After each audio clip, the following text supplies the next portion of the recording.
Hi students, we are here to discuss a topic with you, and the topic for the day is concerned with your day-to-day life, and the topic for day is about computer network.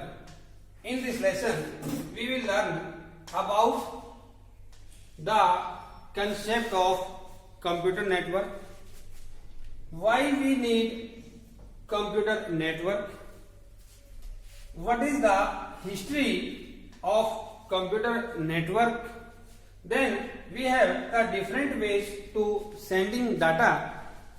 After that, data communication terminology, components of data communication, and then at last we have mode of data transmission. We will cover in this chapter. Let's start with the topic data communication. First one, we have a computer network. What is a computer network? A computer network is a collection of interconnected computers and other devices to share some data and other resources. Means suppose we have different computers like this, and we connect all these computers in a manner that they will able to share the data and program or other expensive resources which can be used by other users. In other words, we can say that a computer network is what? It is several devices connected to each other, like this one here. All computers are connected with a single system, which is reliable communication or transfer of data constitute a network. Means a connection between more than one computer is called a computer network. A computer can consist of a computer. It may include a fax machine, a printer, a camera, a cell phone, etc. Means it is not compulsory that we have only the computer are connected to build a network. We can build a network by connecting different peripherals of the computer like printer, camera, mobile phone, fax machine, or so many.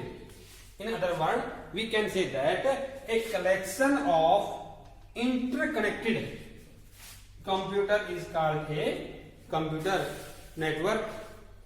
Two computer or devices are said to be interconnected if they are capable of. Means computer network के अंदर जरूरी है कि network का मतलब ये नहीं कि हमने सिर्फ दो कंप्यूटर को जोड़ दिया.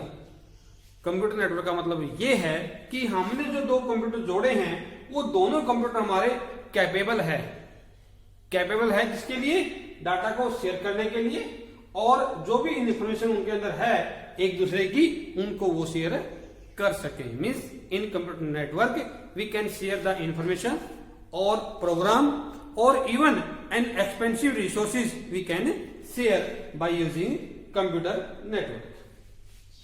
व्हाट आर द एडवांटेज और why we use computer network? Computer को यूज क्यों करते हैं या कंप्यूटर का महत्व क्या है कंप्यूटर नेटवर्क का, वो हम यहाँ पे पढ़ेंगे. सबसे पहला हमारा है रिसोर्स शेयरिंग. रिसोर्स शेयरिंग का मतलब क्या होता है कि कंप्यूटर नेटवर्क के अंदर हम अपने जो रिसोर्स होते हैं उनको शेयर कर सकते हैं. सपोज करो कि हमारे पास हम एक स्कूल में पढ़ रहे हैं और हमारे स्कूल में लगभग हमारे पास 20 कंप्यूटर हैं, और उन 20 कंप्यूटर के ऊपर हमने जरूरत पड़ी कि हमने प्रिंटर चाहिए है ताकि जो बच्चे हैं या जो हमारा स्टाफ है वो यदि हार्ड कॉपी में कोई आउटपुट चाहिए है तो वो अपना इजीली ले सके. तो यदि हमारे पास कंप्यूटर नेटवर्क है, यदि हमारे पास हमने नेटवर्किंग की हुई है, तो हम इजीली अपने एक सिंगल प्रिंटर को, जो हमारे पास एक सिंगल प्रिंटर होगा उसको हम शेयर कर देंगे सभी 20 कंप्यूटर के ऊपर.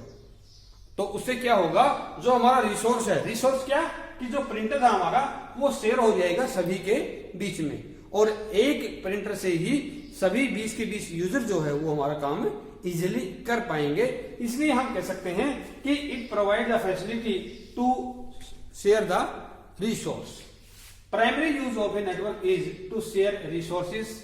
रिसोर्सेज क्या हो सकते हैं? आपका कोई भी प्रोग्राम हो सकता है, आपकी कोई एप्लीकेशन हो सकती है, आपका कोई डाटा हो सकता है, या हमारा कोई भी कंप्यूटर का एक पेरिफेरल्स हो सकता है। इसके बाद है हमारा इंप्रूव्ड कम्युनिकेशन। इंप्रूव्ड कम्युनिकेशन का मतलब है कि यदि हमारे पास नेटवर्किंग है तो हम अपने डाटा को दूसरे यूजर के ऊपर बहुत इजी वे से और एक फास्ट स्पीड से सेंड कर सकते हैं और उसके डाटा को हम रिसीव कर सकते हैं। इससे क्या होगा, हमारी जो कम्युनिकेशन स्किल है, जो हमारा कम्युनिकेशन है वो इंप्रूव हो जाएगा। Means a computer network enable fast, reliable and secure communication between user. क्योंकि जो डाटा हमारा ट्रेवल करेगा कंप्यूटर नेटवर्क के अंदर वो थ्रू केबल जाएगा, और थ्रू केबल यदि जा रहा है तो वहां पे हमारा डाटा रिलायबल भी होगा, उसको डाटा को कोई हमारा चोर भी नहीं सकता, जिसकी वजह से हमारा डाटा जो है वो सेफ रहेगा और उसके डेस्टिनेशन तक वो एक प्रॉपर फॉर्मेट में बगैर किसी छेड़छाड़ के पहुंच जाएगा। And it also offers easy communication method. इसके बाद तीसरा हमारा है रिड्यूस्ड कम्युनिकेशन कॉस्ट। भाई यदि हमने मान लो सपोज करो कि हमने एक डाटा हमारे पास यहाँ पे है और हमने उसको किसी दूसरे शहर में सेंड करना है, यदि हम इसको फिजिकली डाटा को सेंड करेंगे तो हमने किसी एक पर्सन को डाटा लेके सेंड करना पड़ेगा, भेजना पड़ेगा, जिसकी वजह से हमारा टाइम भी ज्यादा लगेगा और उसके ऊपर जो कॉस्ट है वो भी ज्यादा आएगी। But if we have a computer network, we have the facility for the computer network, then we can easily send within a second to the other end, and it increase the communication between the user and reduce the cost of communication. Means sharing resources also reduce communication cost. Using public network we can send a large quantity of data at a low cost. Internet के वजह से हम क्या करते हैं, भाई कोई भी डाटा हमारे पास है, सिर्फ हम मेल करेंगे अगले को और उसके अकाउंट में हमारा जो डाटा है वो चला जाएगा। बहुत फास्ट, बहुत सिक्योर और बहुत रिलायबल मेथड हमारा ये कहलाता है। Internet mobile network are playing a very important role in sending and receiving text, image, audio and video data at low cost. अब यदि हमने जो डाटा सेंड किया है और उस डाटा के अंदर हमारा सिर्फ और सिर्फ यदि टेक्स्ट है या अकेली इमेज है या अकेला ऑडियो है या हमारा सिंगल वीडियो है, यानी कि यदि इन सभी में से यदि एक सिंगल आपका कंपोनेंट ऐड किया गया है तो उसको बोलते हैं हम मीडिया। और जो हमने डाटा सेंड किया है वो हमारा टेक्स्ट को भी इंक्लूड किए हुए है, उसमें ऑडियो है या वीडियो है या आपका इमेज है, then it is known as multimedia. Multimedia. Then we have the facility of reliability. Reliability of data means reliability means backing up of data, that is data can be copied and stored on multiple computer.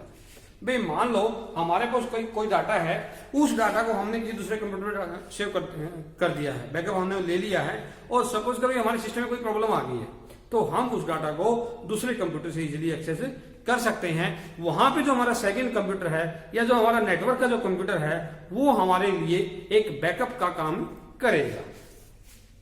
In a network system all computer are connected to each other, thus the information or message which is shared by each device is stored on their respective workstation, respective computer।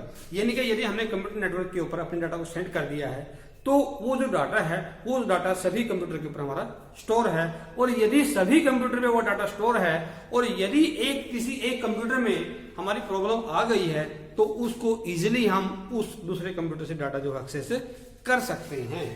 इसके बाद हमारा जो next है वो है हमारा evolution of computer network. एक जो कंप्यूटर नेटवर्क है ये हमारा कब बना, क्यों बना, इसके पीछे क्या कारण था कि कंप्यूटर नेटवर्क की जो खोज है वो करनी पड़ी। कंप्यूटर नेटवर्क हमारा कितने कंप्यूटरों से शुरू हुआ था और करंट सिनेरियो हमारा क्या है, वो हम डिस्कस करेंगे इस चैप्टर में, इस सब कंपोनेंट में। अब सबसे पहले जब हम कंप्यूटर नेटवर्क की बात करते हैं इवोल्यूशन की, तो सबसे पहले हमारा जो कंप्यूटर नेटवर्क है वो आया था 1969 में।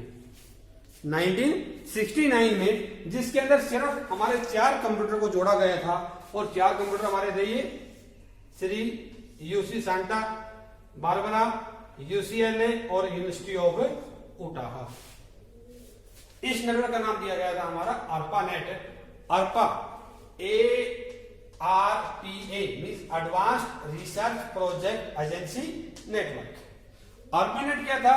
ARPANEट हमारे jointly designed and named by the Advanced Research Project Agency Network and US Department of Defense (DoD) was the first network and came into existence in 1969। यानी कि 1969 के अंदर सबसे पहला नेटवर्क बनाया गया था, और उस नेटवर्क का नाम था ARPANET, जो 2 संस्थाओं ने मिलकर बनाया था। 2 संस्थाएं कौन कौन सी थी? एक तो थी हमारी advanced research project agency network, और एक था हमारा यूएस का डिपार्टमेंट ऑफ डिफेंस। इन दोनों ने मिलकर एक नेटवर्क बनाया था, जिस नेटवर्क का नाम दिया गया था ARPANET। It was a project that connected A handful of computer. इसके अंदर सिर्फ कुछ एक कंप्यूटर को आपस में जोड़ा गया था, और वो जो कंप्यूटर थे वो क्या थे? हमारे डिफरेंट यूनिवर्सिटीज के थे, और जो यूएस का डिपार्टमेंट ऑफ डिफेंस था उसके डाटा को शेयर करने के लिए जो है आपके इस नेटवर्क को बनाया गया था। इसके बाद आपका है NSFNet। NSFNet means national science federation network. National science federation network, ये हमारा मिड 80s में आया था, जिसमें क्या था? हमारा एक और हमारी फेडरल एजेंसी थी जिसका नाम था NSFNet, also known as national science federation network.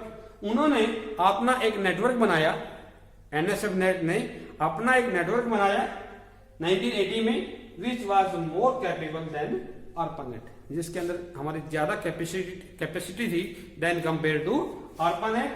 इसका जो मेन उद्देश्य था वो था कि जो हमारे नेटवर्क है they can only be used for academic research and not for any private business activity। यानी कि NSFNet ने जो नेटवर्क हमारा 1980s में बनाया, उसने अपने, हालांकि वो शक्तिशाली था, मोर पावरफुल था than compare to ARPANET, but उसका जो मेन उद्देश्य था वो ये था कि हम सिर्फ एजुकेशन के लिए ही इस नेटवर्क का यूज करेंगे।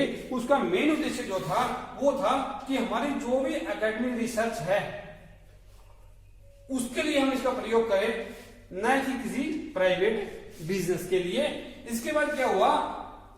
Letter many private companies combined their own private network. फिर हमारी जो कुछ प्राइवेट कंपनीज थी, क्योंकि आवश्यकताएं उनकी भी थी, प्राइवेट कंपनीज को भी अपना डाटा शेयर करने के लिए कोई ना कोई साधन चाहिए था, तो उन्होंने अपने अपने नेटवर्क जो है वो बना लिए। जब नेटवर्क उन्होंने अपने अपने बनाए तो बहुत सारे नेटवर्क हमारे पास हो गए, और बहुत सारे नेटवर्क होने के बाद उन्होंने क्या किया? ARPANET और जो NSFNet था उसको देखा, क्योंकि they are more capable and broad network. और जब ARPANET, NSFNet और प्राइवेट नेटवर्क को जब जोड़ा गया तो उनसे जो हमारा नेटवर्क बना, उस नेटवर्क का नाम दिया गया हमारा इंटरनेट। यदि हम दूसरे शब्दों में कहें कि व्हाट इज एन इंटरनेट, तो हम कह सकते हैं a network of networks. A network of networks is known as internet. यानी कि बहुत सारे नेटवर्कों का जो समूह होगा, जो ग्रुप होगा, उसको हम इंटरनेट बोलेंगे। इंटरनेट क्या हमारा? दैट लिंक टू और more network to make a large network for sharing of information and message. अब यहाँ पे हमारा, जैसे हमारा ये है NSFNet का सोल्यूशन क्या था? इसमें end to end network would have been too expensive, therefore NSFNet solve one part of the puzzle and establish the network design. यानी कि इन्होंने क्या किया कि जो NSFNet था इसने जोड़ दिया, एक नेटवर्क से जुड़ गया रीजनल से। रीजनल ने क्या किया? 2 लोकल नेटवर्क को जोड़ दिया। ऐसे यहां पे इस रीजनल ने इसको और इसको जोड़ दिया। यहां से इस रीजनल इसको और इसको जोड़ दिया, इसको जोड़ दिया, फिर इनको हमने इकट्ठा जोड़ दिया। फिर ये जो चारों चैनल थे हमारे, ये जो चारों रीजनल थे, इन चारों को हमारा इसके ऊपर ले आए। इनके 3 टायर के अंदर, इनके टायर 1, टायर 2 और टायर 3 में इन्होंने आपका अप्रोक्सीमेटली 2, 2, 4 और 6, 10 नेटवर्क को आपका जोड़ के एक नेटवर्क बना दिया, जिसका नाम दिया इन्होंने आपका NSF नेट। इसके बाद आती है हमारी history of network. History of network की बात करें तो सबसे पहले हमारा 1958 में जो है हमारा ARPANET शुरू हो गया था, वैसे खोज शुरू हो गई थी। 1968 में इसमें हमारा सिर्फ ARPA था। 1962 में हमारा ARPANET आ गया। फिर हमारा 1965 में हमारे पास आया IMP। फिर आपका यहां से जो है हमारे वो नेटवर्क जो है वो चल पड़ा। यदि हम बात करें तो 1969 के अंदर सबसे पहले हमारे पास ARPANET था, जो हमारा फंक्शनल था। पहला नेटवर्क हमारा कौन सा था? ARPANET, which was introduced in 1969 and which is also functional. After that, यहां से लेके और यहां तक का जो गैप था वो हमारा बहुत बड़ा गैप था, जिसके अंदर हमारी कोई बड़ी इन्वेंशन जो है वो कंप्यूटर नेटवर्क में नहीं हुई। फिर हमारे 1983 के अंदर हमारा NSF नेट आया। और यदि हम 1984 की बात करें, इनके NSF नेट आने के बाद 1 साल बाद, तो क्या हुआ, हमारे पास जहां हमारे पास मुट्ठी भर कंप्यूटर थे ARPANET के अंदर, तो 1984 में हमारे पास लगभग 1000 इंडिविजुअल कंप्यूटर जो है वो एज ए होस्ट लिंक हो गए थे, आपस में जुड़ गए थे, लगभग 1000 कंप्यूटर। इसके बाद 1986 के अंदर जो NSF था हमारा, उसने क्या किया, कनेक्ट किया NSF net to ARPANET and become known as the internet. यानी कि 1986 में क्या हुआ, जो आपका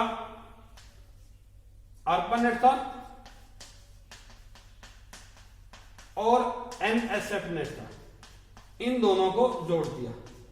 और इन दोनों के जोड़ने से हमारा एक नेटवर्क बना, जिस नेटवर्क का नाम दिया गया हमारा इंटरनेट। यानी कि हम कह सकते हैं कि जो इंटरनेट है वो हमारा शुरू हुआ 1985 में।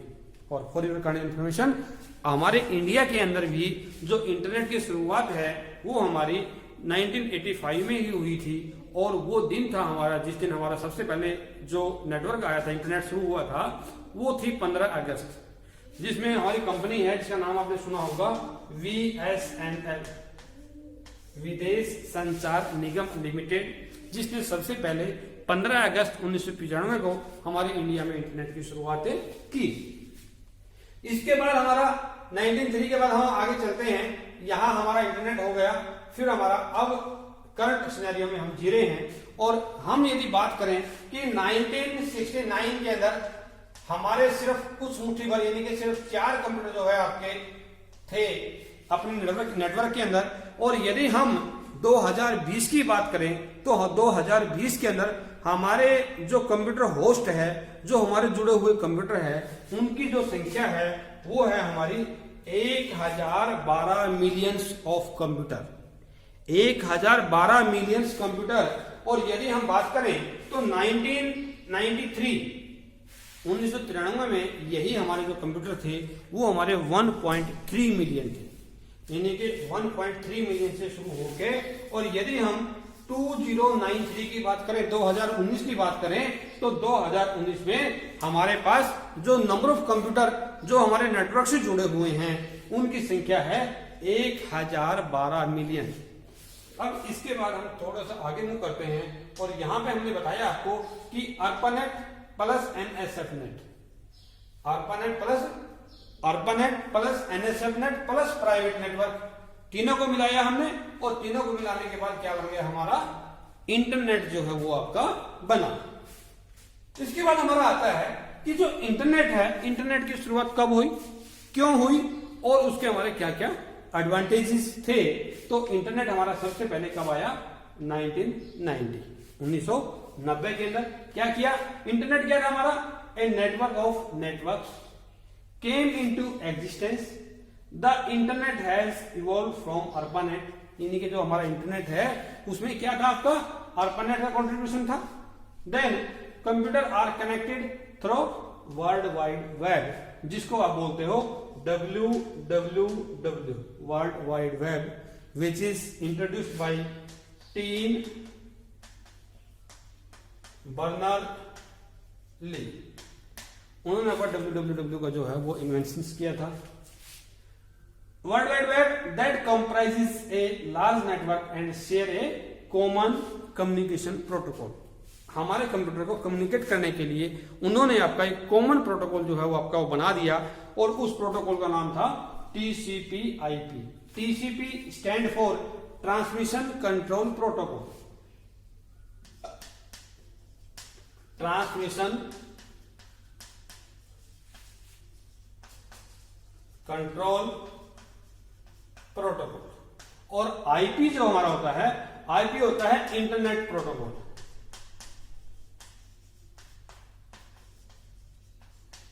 ये हमारे वो नेटवर्क थे, ये हमारे जो दो कम्युनिकेशन ऐसे थे जो हमारे डाटा को सोर्स से डेस्टिनेशन तक सेंड करते थे। It allow computer of different type to exchange information and is known as internet. Millions of domestic business and government network are connected with each other for the purpose of sharing file, data, email, etc. Most of the computers are not connected directly to the internet. Instead, they are connected to smaller network which are further connected to a backbone network through gateways. यानी कि जब हमारा TCP/IP 1990 में आ गया तो उस time हमारा एक कॉमन प्रोटोकॉल जो है वो सभी के लिए इंप्लीमेंट हो गया। और उसमें क्या था, यदि हमारा कोई कंप्यूटर मान लो डायरेक्ट अपने कंप्यूटर से अपने इंटरनेट से जुड़ा हुआ नहीं है, तो उसमें क्या था कि वो जो कंप्यूटर हमारा है वो पहले किसी नेटवर्क से जुड़ता था और वो नेटवर्क फिर हमारे इंटरनेट से जुड़ता था, यानी कि एक सीरीज हमारी वहां पे बन जाती थी। इसके बाद हमारा आया आपका इंटरफेस। इंटरफेस क्या होता है? इंटरफेस हमारा एक प्रकार का सॉफ्टवेयर होता है। It is a kind of software which allow multiple user in A client server environment to communicate with each other by sending and receiving data of various types such as data file, video file, audio file and textual data in a 3D environment। ये हमारा एक interface का example है। ठीक है, इसमें हमारा क्या एक सॉफ्टवेयर है जो हमें अलाउ करेगा कि जो मल्टीपल यूजर है, मल्टीपल यूजर जो है हमारा वो आपके क्लाइंट सर्वर एनवायरमेंट में से जुड़ेगा। अब क्लाइंट और सर्वर क्या होता है? क्लाइंट हमारा वो एक यूजर होगा which request for the services and server is a kind of platform which provide the required data by the client. अब इसके बाद हमारा है कि जो इंटरफेस है वो क्या हमारा, it is the most advanced form of communication available on the internet today. अब इसके अंदर यदि हम बात देखें तो 2014 के अंदर हमारा क्या था,